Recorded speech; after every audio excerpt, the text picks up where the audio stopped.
दोस्तों नमस्कार। लाखों की तादाद में किसानों की मौजूदगी कौन गिनेगा इसे, लेकिन कहावत मशहूर है, अगर मुजफ्फरनगर के जीआईसी ग्राउंड को भर दिया जाए तो फिर सत्ता पलट जाती है।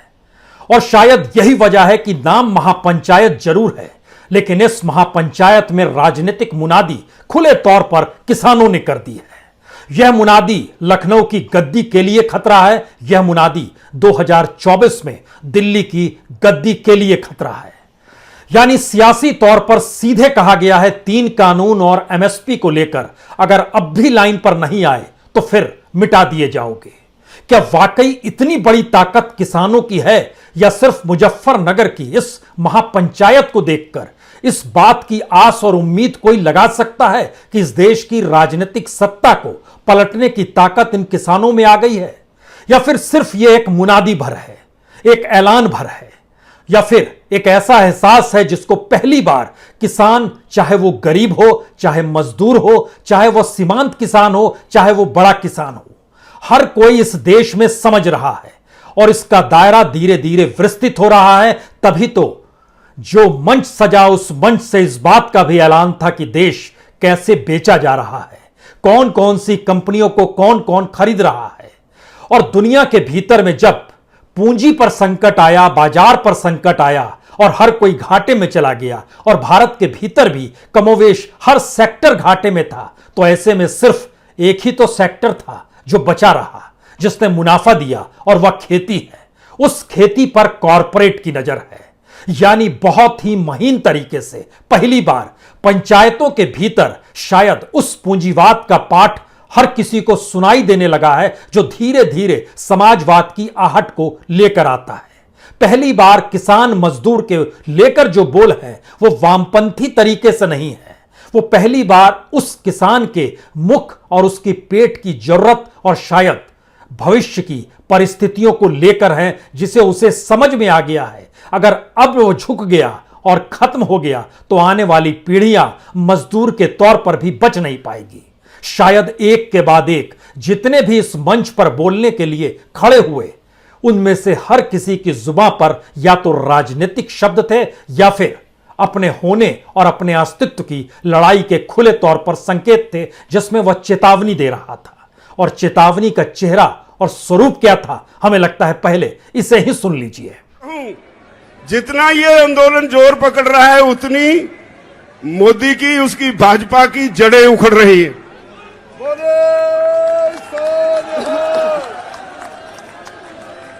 हमने बंगाल के चुनाव के वक्त कहा था कि हमारा काम नहीं है ये, अगर सरकार को वोट की राजनीति से बिना कोई बात समझ में नहीं आती तो हम वोट पे चोट करेंगे।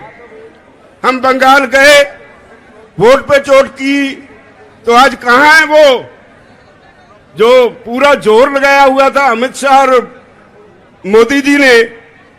मोदी दोनों को लोगों ने मांझ के रख दिया। आज का आपका ये इकट्ठ, ये एक वार्निंग सिग्नल है मोदी सरकार को कि राहे रास पर आ जाओ वरना मिटा दिए जाओगे। कोई शक नहीं मुझे कि अगर बीजेपी को वोट पे चोट ही नजर आती है तो आज के इस समागम के बाद वोट पे चोट लगाने के लिए माहौल तैयार हो गया। मोदी जी तैयार हो जाओ, मैदान में देखेंगे। बात कही कि ये ग्राउंड ऐसी ग्राउंड है, जब मुजफ्फरनगर में इस ग्राउंड में रैली होती है और ये ग्राउंड भर जाए, इसका मतलब होता है यहां की सरकार गई। तो क्या मुजफ्फरनगर की यह गूंज वाकई समूचे देश में राजनीतिक तौर पर गूंज सकती है? यह एक सवाल है। हालांकि इसका पहला प्रयोग 27 सितंबर को भारत बंद के दौरान नजर आ सकता है, लेकिन महापंचायत के बाद जो रणनीति किसानों ने बनाई है, उसमें उत्तर प्रदेश और उत्तराखंड की सियासत को शायद दफन करने की स्थिति में वह खुद को खड़ा करना चाहती है। उसके जहन में बंगाल के चुनाव परिणाम जरूर हैं, लेकिन ध्यान दीजिए जिस तरीके से अब रणनीति बन रही है, वो रणनीति मंडल स्तर पर 18 बैठकों को अंजाम देना है। वह जिले स्तर पर किसानों को जोड़ना है, वह तहसील स्तर पर छोटी छोटी बैठकों को अमल में लेकर आना है। दरअसल यह पश्चिमी उत्तर प्रदेश का जो हिस्सा है और उसमें जहां पर यह सभा हुई वह जाटलैंड के तौर पर जाना जाता है। इस इलाके से आंदोलन के तौर पर पहचान अगर टिकैत की रही है महेंद्र सिंह टिकैत की, जो कि राकेश टिकैत के पिता रहे हैं, तो दूसरी तरफ चौधरी चरण सिंह की भी इसी इलाके में गूंज रही है, जिन्होंने इस देश में कृषि का पाठ पढ़ाया, वह भी आंकड़ों के जरिए, और लोगों के साथ खुद को इस रूप में जोड़ा जहां पर वो बड़ी से बड़ी राजनीतिक सत्ता को में दखल देने की स्थिति में आ जाए। मुजफ्फरनगर, मेरठ का इलाका, सहारनपुर का इलाका, ये पूरा इलाका जो खासतौर से पश्चिमी उत्तर प्रदेश का इलाका है, इसको राजनीति ने 2014 में जरूर मथा था। शायद इसीलिए मुजफ्फरनगर को चुना गया, क्योंकि याद कीजिए 2013 में मुजफ्फरनगर के जो दंगे हुए थे, उस दंगे से पहले भी वहीं पर सितंबर का ही महीना था 2013 में, वहां पर एक पंचायत हुई थी। वो पंचायत जिस जगह पे हुई थी वह नंगला मदौड़ गांव था। 7 सितंबर को यहां पर पंचायत हुई, उसके बाद दंगे हो गए। ध्रुवीकरण राजनीतिक तौर पर जिस तरीके से हुआ उसका लाभ बीजेपी को बाखूबी हुआ, और 2014 में 2 फरवरी जब प्रधानमंत्री ने अपनी चुनावी रैली जब शुरू की तो उन्होंने मेरठ को चुना, इसी पश्चिमी उत्तर प्रदेश में। और जिन बातों का जिक्र किया वह सीधे तौर पर सियासी ध्रुवीकरण राजनीतिक तौर पर बीजेपी को लाभ कैसे पहुंचा सकता है उसी दिशा में ले गया। लेकिन इस पूरे इलाके में जिस तरीके से ताना बाना सामाजिक तौर पर बना हुआ था उसको इस दौर में तोड़ा गया। इसकी आहट समाजवादी पार्टी उस समय महसूस नहीं कर पाई, इसीलिए इसे 2017 में हार मिली। उस दौर में आरएलडी के नेता अजीत सिंह ने भी खामोशी बरती थी, और शायद प्रायश्चित के लिए ही 2019 में वह चुनाव मैदान में उतरे थे। चुनाव हार गए, लेकिन सवाल उसके अगले पन्ने का है। पहली बार जब पंचायत चुनाव हुए तो इस पूरे इलाके में जितनी बड़ी हार बीजेपी को मिली उससे पहले कभी उसे हार नहीं मिली थी। पंचायत सदस्यों की कुल तादाद इस इलाके में 444 है, सिर्फ 99 सीटों पर बीजेपी जीत जाई थी। लेकिन यहीं से एक दूसरा सवाल शुरू हुआ था, क्योंकि जब पंचायत अध्यक्ष, जो जिला पंचायत अध्यक्ष थे, जो इस पूरे इलाके में 14 चुने जाते हैं, उसमें से बीजेपी ने 13 पर कब्जा कर लिया। और उस वक्त कहा गया बाहुबल और स्टेट मशीनरी क्या होती है और पैसा क्या होता है, धनबल, ये सारी चीजें परिभाषित करके उसने अपने तरीके से जानकारी दे दी थी कि 2022 का चुनाव वह यूं ही नहीं हारेंगे। यानी पंचायत सदस्यों को लोगों ने हरा दिया, लेकिन अध्यक्ष के तौर पर धनबल और बाहुबल के जरिए और स्टेट मशीनरी के जरिए उसने कब्जा कर लिया। यह एक नए तरीके का मैसेज है जो किसानों के सामने है, और किसान इस इलाके में सबसे ज्यादा यहां पर खाप पंचायतें हैं। यह वही इलाका है जहां से तकरीबन 25-30 किलोमीटर की दूरी पर उत्तराखंड की सीमा भी शुरू हो जाती है। इस पूरे इलाके में मेरठ, सहारनपुर, अलीगढ़, आगरा, मुरादाबाद, बरेली, ये सारी चीजें देखिएगा तो इस पूरे रेंज में आती है। लेकिन अगला सवाल फिर यही है, राजनीतिक तौर पर इतनी बड़ी मुनादी इस महापंचायत में किसानों ने कर दी। कहा गया कि मिटा देंगे, या तो आप लाइन पे आ जाइए और 3 कानून जो आपने लागू किए उसे खत्म कीजिए, एमएसपी को कानून के तौर पर लागू कीजिए, अन्यथा मिटा दिए जाओगे। और वोट पर चोट की परिस्थितियों का भी जिक्र करते हुए राजनीतिक तौर पर अपना फार्मूला किसानों ने यही तय किया है कि अब राजनीतिक होकर लड़ना या ना लड़ना पड़े, लेकिन राजनीतिक को प्रभावित करने की स्थिति में वह जरूर आएंगे। यहां से 3 बड़े सवाल पहली बार निकलकर इस महापंचायत से आए हैं। क्या वाकई इस देश के भीतर में सत्ता परिवर्तन और सत्ता को परिवर्तन करने वाला आंदोलन आने वाले वक्त में उसके अनुकूल परिस्थितियां बन जाती है, या उसकी ताकत का एहसास दूसरे राजनीतिक दल कहीं उठा तो नहीं लेते हैं? दूसरा सवाल, बीजेपी ने राजनीतिक तौर पर जो 3 बड़े निर्णय कानूनों के जरिए लिए हैं, क्या बीजेपी के भीतर जो लगभग 302 सांसद हैं उसमें से 198 सांसद तो ऐसे हैं जिनकी अपने परिवार का पेशा किसानी से जुड़ा हुआ है, तो क्या उनके भीतर से कोई आवाज आएगी? कहा जा रहा है कि इस इलाके में चाहे संजीव बालियान हो, चाहे अपने तौर पर दूसरे जो भी नेतागण हो, वह अपने तौर पर बीजेपी को मैसेज दे रहे हैं, किसानों से पंगा मत लीजिए। लेकिन सवाल यह है कि राजनीति ने जब कॉरपोरेट का चोला ओढ़ लिया है, राजनीति ने जब उस सिस्टम को अपना लिया है जो मार्केट इकोनॉमी को महत्व देती है, पूंजी को महत्व देती है, तो ऐसे वक्त में मोदी सत्ता अपने तौर पर क्या बीजेपी के भीतर भी जो आवाज होगी उसे भी सुनेगी? यानी किसानों की चुनौती, किसानों की चेतावनी तो दूर की बात है। यानी जिस राजनीतिक सत्ता के मातहत इस देश में जो सिस्टम तैयार किया जा रहा है, उस सिस्टम में किसान फिट नहीं बैठता है। किसान की जमीन फिट बैठती है, उस जमीन पर उपजने वाली फसल फिट बैठती है। उस फसल को बेचने के बाद चाहे वह थोक में हो, चाहे वह रिटेल सेक्टर के, उसका मुनाफा मायने रखता है। और यह इतनी बड़ी तादाद में है और यह वाकई कभी घाटे में आता नहीं है। इस दौर में भी, कोविड काल में भी, सिर्फ किसानों ने ही इस देश को बचाया है। और फसल को 5 किलो अनाज जो बांटने का सरकार ने ऐलान किया, उसने इस देश की भूख मिटाई है। तो क्या वाकई दो सवाल लगातार आंदोलन के समानांतर चलते रहे हैं? क्या राजनीतिक सत्ता के सामने हाथ फैलाया जाए? दूसरा सवाल, क्या इस राजनीतिक सत्ता को राजनीतिक तौर पर हटा दिया जाए? और इसके ठीक समानांतर जो सवाल बार बार छुप जाता है, क्या इस देश में जब किसानी ही देश की रीढ़ है, जब किसानी ही इस देश का सही मायने में सामाजिक और आर्थिक व्यवस्था का हिस्सा है, तो क्यों नहीं एक समानांतर व्यवस्था किसानों को बना लेनी चाहिए? उस दिशा में बढ़ते हुए कदम शायद किसानी के सामने अभी भी कुछ सवालों को खड़ा करेंगे। लेकिन राजनीतिक तौर पर जब आप किसी राजनीतिक सत्ता को अपने मुद्दों के आश्रय मात देते हैं, तो फिर यह एक बड़ी राजनीतिक जीत होती है। और उस राजनीतिक जीत के जरिए आप संवाद बनाते हैं उस राजनीतिक दल के साथ जो सत्ता में आती है। लेकिन सबसे बड़ा संकट भारत का यही हो चला है कि भारत के भीतर में किसानी को लगातार नजरअंदाज किया गया है। और तमाम पॉलिटिकल पार्टीज ने इस दौर में राजनीतिक सत्ता ना सिर्फ पाई है, बल्कि सत्ता पे आकर भी, उस पर काबिज होकर भी किसानों के हक में कभी सवाल खड़े नहीं किए हैं। यह भी एक बड़ा मुद्दा है। अब यहां से जो सवाल शुरू होता है, क्या यह किसान इस वक्त तमाम राजनीतिक दलों को यह मैसेज दे रहा है कि आप हमारे साथ खड़े हो जाइए और अब हम आपके साथ खड़े हैं? जो विपक्ष की राजनीति है और उसके सामने सिर्फ किसानी को ही मुद्दा बनाना होगा, इन 3 कानूनों को ही मुद्दा बनाइए, तब राजनीतिक सत्ता को हम पलट कर दिखा देंगे। पहली बात यह है। दूसरा मैसेज जो यहां से निकल रहा है कि हम राजनीति नहीं करेंगे, यानी किसान राजनीति नहीं करेगा। किसान गांधीवादी तरीके से, शांतिपूर्ण तरीके से अपने आंदोलन को होगा तो 2024 तक ले जाएगा। और तीसरी बात जो इसमें निकल कर आई कि क्या वाकई किसान का पूरा आंदोलन विपक्ष की राजनीति के लिए ऑक्सीजन का काम कर रहा है? अगर यह आंदोलन चलता रहे, शायद सबसे बड़ी मुश्किल और सबसे बड़ा अंतर्विरोध यहीं से खड़ा होता है। हर कोई जानता है कि इस देश की अर्थव्यवस्था पटरी से उतर चुकी है।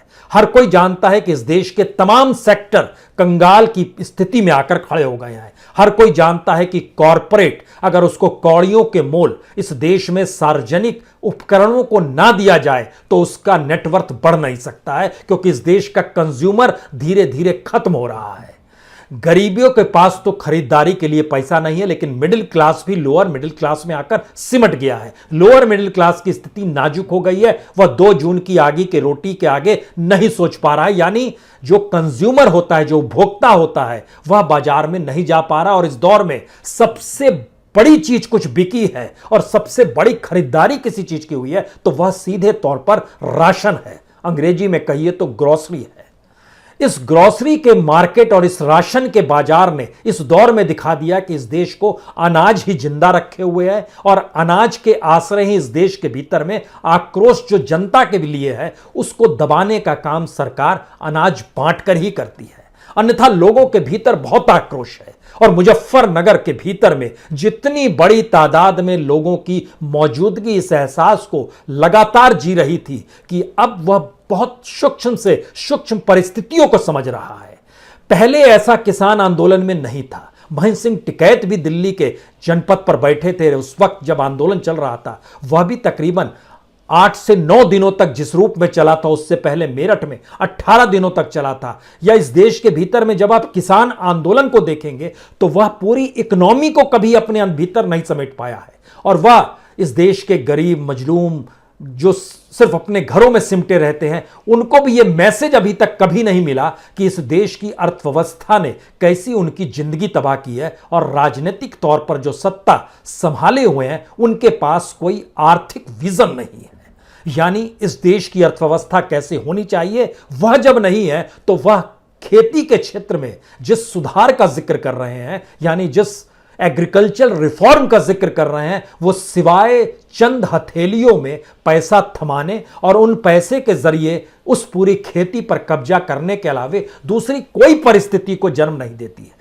क्योंकि ये हर कोई जानता है कि भारत के भीतर में जितनी भी इकोनॉमी का जो पूरा ढांचा था वो इस रूप में चरमरा गया है कि भारत सरकार के पास जो कलेक्शन है जीएसटी की और डायरेक्ट टैक्स की वह भी कम हो गई है और वह पैसा अपने तौर पर किसी नए उपक्रम में लगाने की स्थिति में भी नहीं है। इसीलिए वो इस देश में प्राइवेटाइजेशन और डिसइन्वेस्टमेंट को लगातार बढ़ावा दे रही है।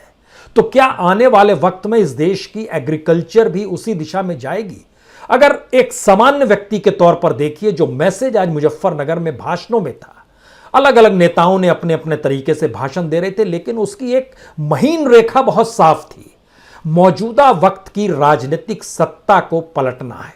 मौजूदा वक्त की राजनीतिक सत्ता के पास इस देश के किसानों को लेकर कोई भावना नहीं है।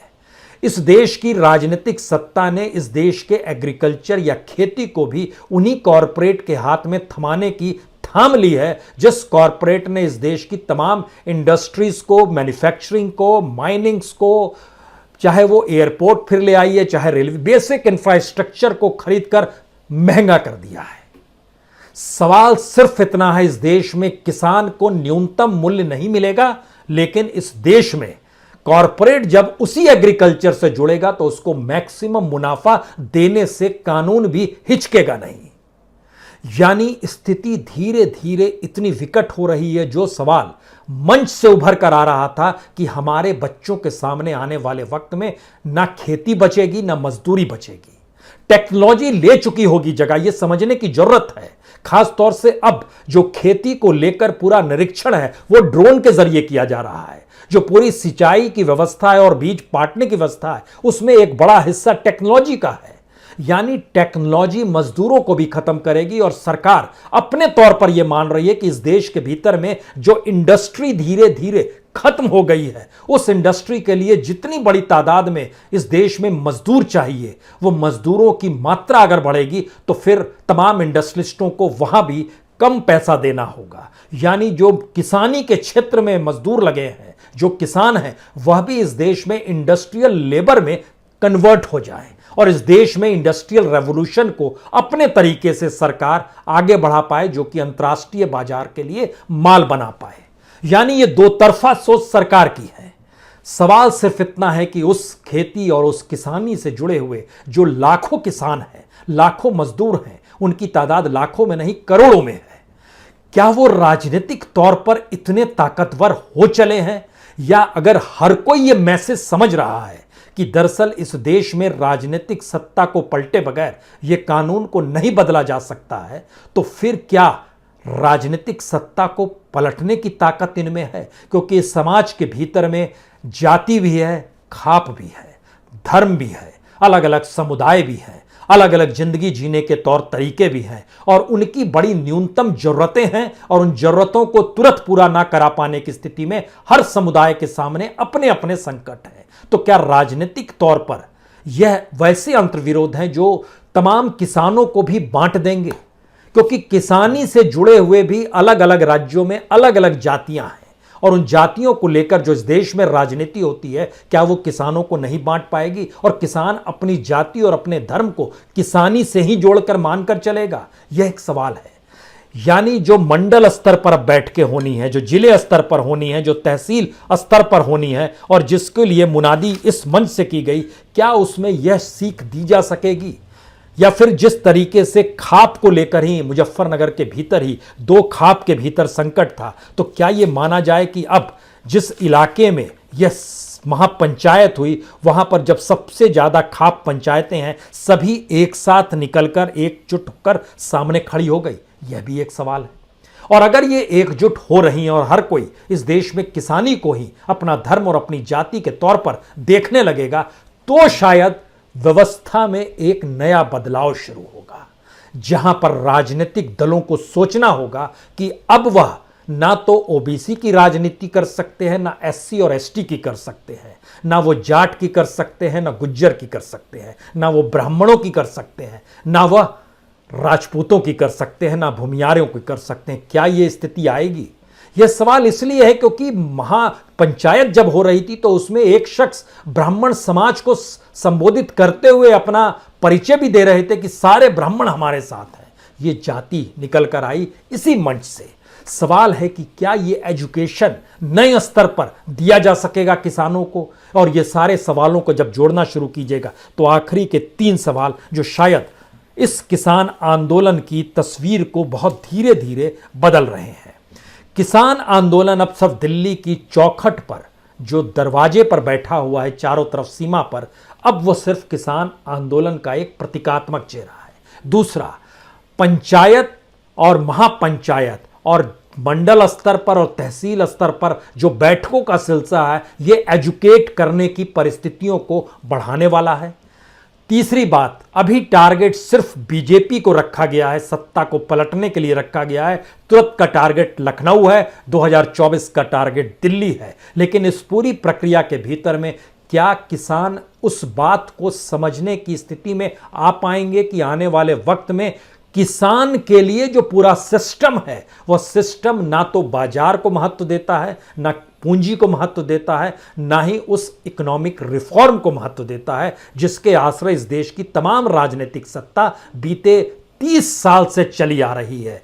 क्या इस वक्त इस देश की अर्थव्यवस्था को संभालने वाली राजनीति को भी किसानों के लिहाज से बदलने की जरूरत है? वो बदलेंगे या किसान इतना बड़ा दबाव बना पाएगा कि आप उनके अनुकूल स्थितियों को ले आ पाए, या फिर चंद ऐलानों में चीजें खो जाएंगी? वो ऐलान कानून की वापसी भी हो सकते हैं, वो ऐलान कर्ज माफी भी हो सकते हैं, वो ऐलान फसल बर्बाद होने पर सीधे सीधे पैसा देने की परिस्थिति में भी आ सकते हैं, वो ऐलान गरीबी के हालात में 6,000 रुपए आपको दे भी सकते हैं। लेकिन वो ऐलान इस सिस्टम को किसान के अनुकूल बनाने की दिशा में कैसे जाएंगे? शायद 27 सितंबर तो भारत बंद ठीक है, लेकिन इसके बाद की उस पूरी प्रक्रिया को, इस पूरे किसान आंदोलन को जीना होगा। शुरुआत है, मुनादी हुई है, इंतजार किया जाए आगे क्या होता है। बहुत बहुत शुक्रिया, बहुत बहुत शुक्रिया।